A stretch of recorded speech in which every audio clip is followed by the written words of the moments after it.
All right, now let's bring in political journalist and commentator and great friend of this program, John Fonda. John Fonda, happy Thanksgiving to you. Welcome to the program.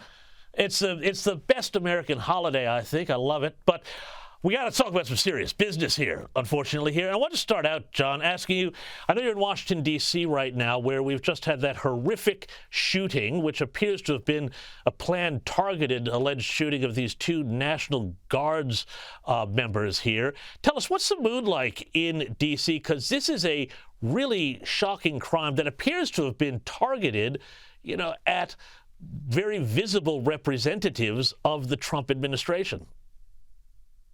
Not only that, but at the eve of one of the nation's most important holidays, it's obviously a somber city. People realize that this is probably the act of one man. There's no indication that it's part of an organized effort, but it has certainly put a damper on the spirit of the holiday season, and it shows just how vulnerable anyone in Washington or anyone in the country can be. We are flooded with people from all over the world, some here legally, some here illegally. And unfortunately, we're seeing an increasing number of incidents, and each incident can often convince other people who are similarly unbalanced or similarly fanatical that they want to have their go at fame and notoriety.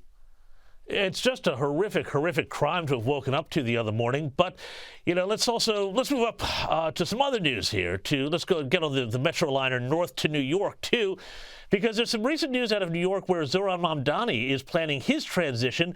There's this guy here, Alex Vitale. He's written a book called The End of Policing.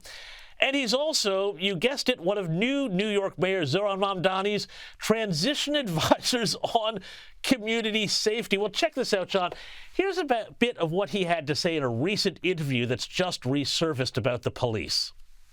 Policing exists to manage the consequences of regimes of exploitation. And police emerges in the late 18th and early 19th century in relationship to three kind of interlocking regimes of exploitation. John, help me out here. I mean, Zohran and Donald Trump were just being all buddy-buddy the other day in the White House, but he's bringing in this guy to do policing advising who's got all the usual college Marxist slop, and he also was whining in that Israel about Israel as well. This doesn't really bode well for New York, does it? Well, it doesn't bode well for Mr. Mamdani's consistency or credibility.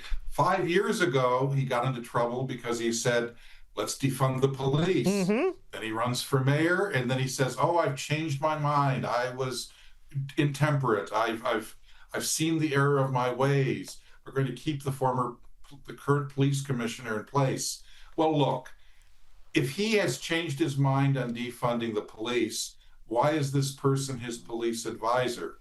At the very least, it shows that he's not the political genius that he claims to be, and politically savvy, as he demonstrated that he was. Well, I don't believe that. I think he knows exactly what he's doing. He's reverting to his radical ways, having gotten through the election narrowly with an 8-point win over Andrew Cuomo. So now we know, and we saw this on election night when he had his acceptance speech, where he said there's no problem too small that the government shouldn't take charge of it. Well, we're going to have a very radical mayor. He's going to run into a lot of roadblocks. Luckily, the damage that he can do, given that the fact that the state governor, the state legislature have so much authority over much of his budget and his policies, but the perception will be in the country, and the perception will be in the New York business community and the New York middle class. This guy is trouble. Maybe it's time to look for the exits, and maybe Escape from New York wasn't just a movie in the 1970s. Maybe it was an ominous foretelling of what is coming. Down in North Carolina, there's been a Border Patrol sting, big ICE operation in Charlotte, North Carolina. Now, the Washington Post kind of had an almost sort of darkly funny piece about it.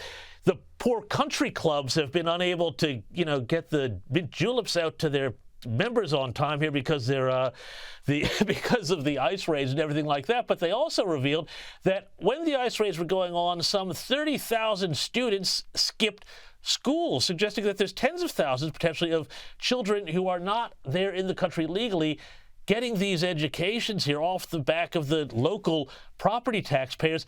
This seems to suggest that really the illegal migration problem and its burden on infrastructure, education, schools is probably much more massive in some ways than I think even Donald Trump kind of understood coming into this. I agree completely. However, there is a balancing act here. We have job shortages in many areas that are not being filled.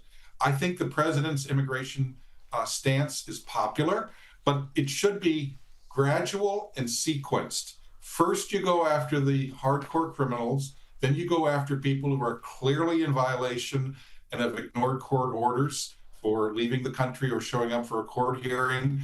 I think that the workplace raids and the raids in front of schools, yes, of course, those people have to be responsible for their actions and they're breaking the law. But I think the American people want this sequenced because what they believe is if you get rid of the most highly visible and obvious cases, you're going to have more self-deportations. The vast majority of people that are leaving the country right now are leaving on their own, self-deportation, probably about 2 million. So I think that a little bit of nuance and is probably called for here because, look, there are some abuses here. There are some people with real legitimate documentation and even citizenship who are being picked up and thrown into jail. We need to minimize that. Doesn't mean we stop the immigration enforcement, but we need to be calibrated and sensible about it. Yeah, but John, though, there's been some other revelations this week that were just wild. Christopher Rufo in the City Journal publication, an excellent publication, had this amazing report about fraud going in. Now, these are legal migrants, refugee migrants from Somalia, but apparently within that community there has been a massive fraud operation where millions of dollars of taxpayer money has allegedly been stolen through welfare fraud schemes, and some of that has been funneled to Somalia-based terror group Al-Shabaab, creating this sort of circular reasoning where, you know, people come in and then they send the money back to make a civil war worse, and then more people wind up coming. How does this work? How is this good policy, John Fund? Well, Somalia hasn't worked for over 30 years. Somalia is a mess. It's not really a government. And the clans and the tribal wars have been transferred over to the United States. This is really bad because there's politically incorrect in Minneapolis where 80,000 Somalis have been situated.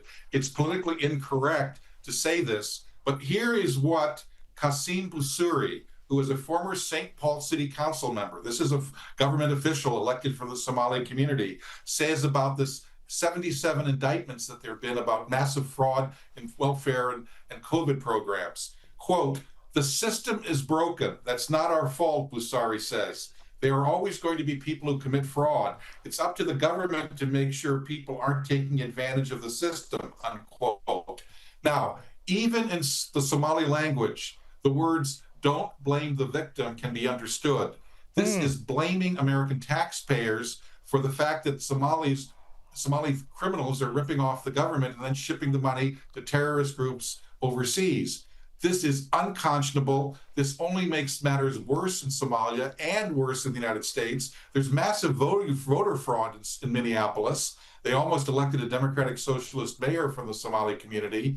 I believe we have to have a crackdown on this because, look, people integrate in this country all the time. We have communities that have immigrated here and basically joined the American dream. Somalia, unfortunately, sends people who don't assimilate. We don't encourage them to assimilate. Instead, many of them have discovered a new job occupation in this country, and that's ripping off the government.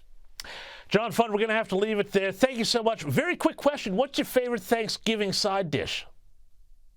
It's simple. It's the stuffing. You can make it many different ways. And it's the only side dish that you could, with a preparation, turn into its own meal. Perfect. Can't do that with mashed potatoes. Perfect answer, John Fund. Love that stuffing. Enjoy your Thanksgiving weekend. Thank you so much, John.